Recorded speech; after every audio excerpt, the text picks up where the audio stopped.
Hi guys, this is Darren from the Filter Shop. Today I'm going to be taking you through a few of the basic steps involved in installing a water softener. This is just going to give you an idea of the different stages and different things you need to do in terms of it. I'm going to be using the 25 litre softener just because it's the smallest unit. It's a bit easier to handle for the sake of this video. So yeah, let's go through this. Okay, so the first thing you want to do is you want to take your riser pipe with bottom strainer already attached and glued, which it would come that way from us, and you want to put it, if it's not already inside, put it into your vessel. Okay. What you'll also want to do is take the top of the riser pipe, make sure that the riser pipe's flush with the top of the valve head. You don't want it to be at the valve hole. You don't want it to be below the thread of the valve hole, because then it won't make clean contact with the valve head and you're going to get a mixture of hard water and soft water coming through. What we also recommend is before you start putting the cation resin into the softener, to take a bit of sellotape and cover the top of the riser pipe. That will stop your resin from actually getting inside of the riser pipe itself. Also recommend that when you fill the unit with the resin, only right by the spot that you actually want to install the unit finally. The reason is going to become quite heavy once the resin's inside, and it might be difficult to move, or you could possibly damage the vessel when trying to move it. So it's better to do it at the spot where your final place for installation is. Okay, now that your vessel is filled with the resin, it's time to install the actual valve head. Some of the things you want to check before you attach the valve head to the vessel is you'll see that on the bottom of the valve head there is a little ridge here, and that's for an O-ring seal which comes in the box.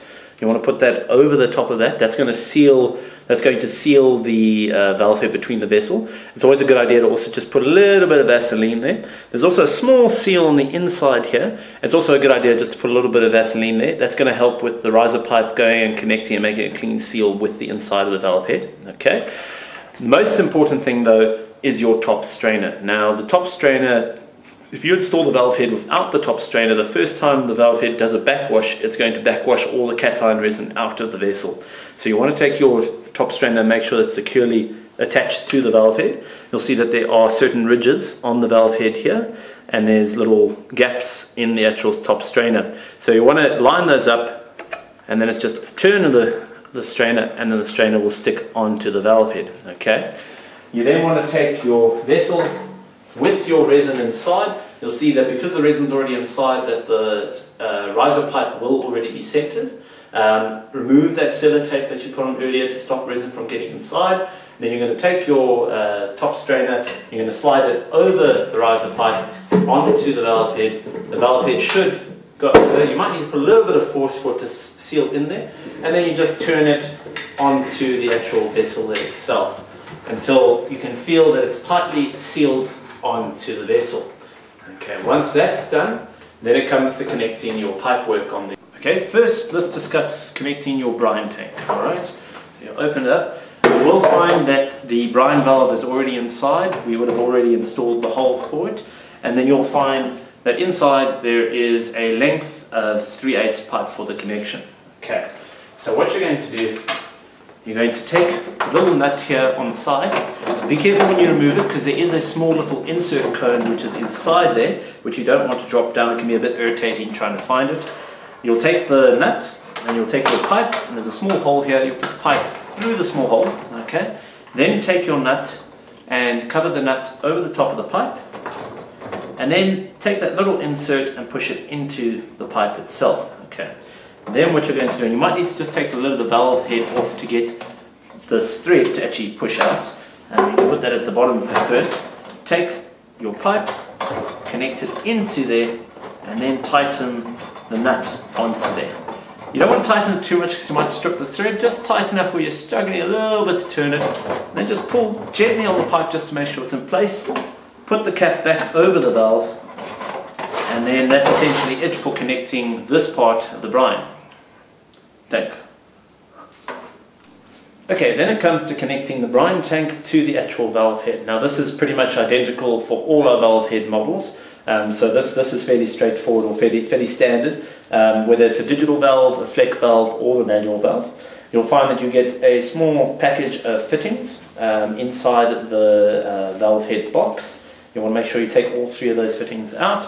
That includes the actual nut for the unit, also another insert and then a small little red insert. Now what that does is that just helps to control the flow of brine coming from the brine tank into the valve head itself. So you want to take that little red seal that you get, and I'm not sure you can see that clearly in the video or not, it's a bit difficult, but it's a little red round seal that you'll want to take. So you want to take that, you want to push it into, now on the ventry, the one that's going to, this is your drain connection, and this here is your brine tank connection. So this is the one we're focusing on now.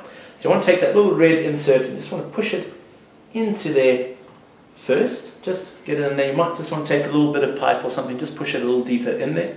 You're then going to take your piping, which is already connected to the brine valve, okay? You're going to then take, similar to the way we did with the brine valve tank, take that nut, put it over, place a little insert inside of the pipe, and then you're going to push that onto there and then tighten it over the valve head. Okay, so then this connects your brine tank to the softener. Okay, you just want to tighten again. You don't want to try it over tighten, strip the thread, just make it quite tight, and then just give a little tug on the pipe just to make sure it's in place. So that's now our brine tank connected to the softener. Two connections for your inlet and your outlet. Okay, normally these are clearly marked either on the top or on the side of the actual unit. And you might just have to look a little bit. They can be a little bit difficult to see. In the case of this valve head, it says here, this is the inlet on this side, and this is the out on this side. So this is going to be from your source water, and this is going to be your finer point, whether it be a household or a boiler or what have you. Okay. Then this one here, just below where your brine tank has been connected, is going to be your drain connection. Okay. Now you can connect directly on there with, if you have the correct nuts with a pipe that you want with the right thread, you can just connect that. But what they do give with the unit is they give this little spout connection, okay, which allows you to take any hose or hose pipe, place that over here, and then you can cable tie it onto place. So it allows you to use different sizes if you can get a tight enough seal, so you can increase the size of the pipe, which actually increases the amount of water that'll go out the drain, which will then help give you a better backwash and regeneration cycle. There's also a little seal which you want to take with the unit, which you want to just put inside of the connection, and then you're just going to screw that over there. And then, as I say, you'll take your piping and you'll put your little drain, whatever it is, your hose or what have you, on there to your drain point, whether it be an actual drain or into the garden or what have you. If you do put it into the garden, just keep in mind that wherever that hard water is going to come out, you are going to get that white scale effect on there. Okay, so that's basically the connections that you're going to need to put in place. Once it's in place, just put some water through gently, don't fully open the valve, just rather let it ease water into the unit. Check for leaks. If there are any leaks, just put a little bit of additional thread sealing tape onto the unit. The actual thread sizes for the connections on the inlet and the outlet. In the case of this digital valve head, it's male 1 inch, that's 25mm thread. Also, it is BSP, the same standard we use in South Africa. On our manual valve head, it's female, but also 1 inch 25mm BSP thread.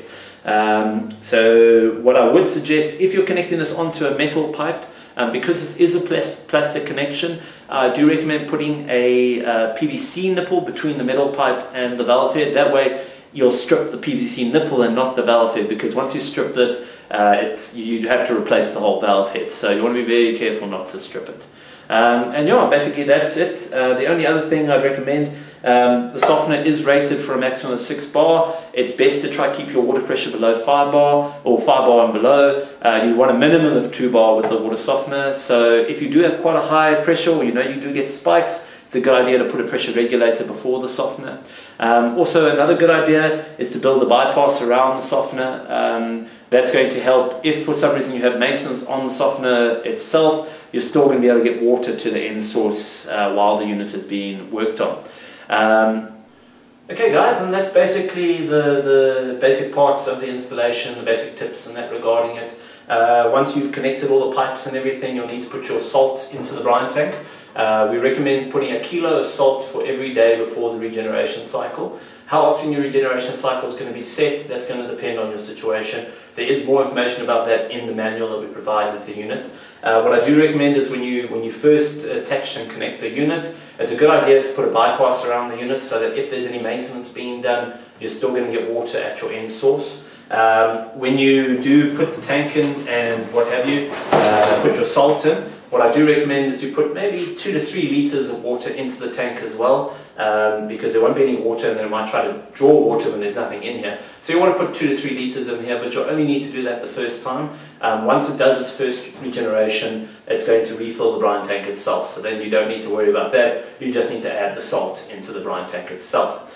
If you guys have any questions or anything regarding the installation, if there's something you're not sure about, you're welcome to give us a call or send us an email. As for that, this is Darren from the Filter Shop saying goodbye.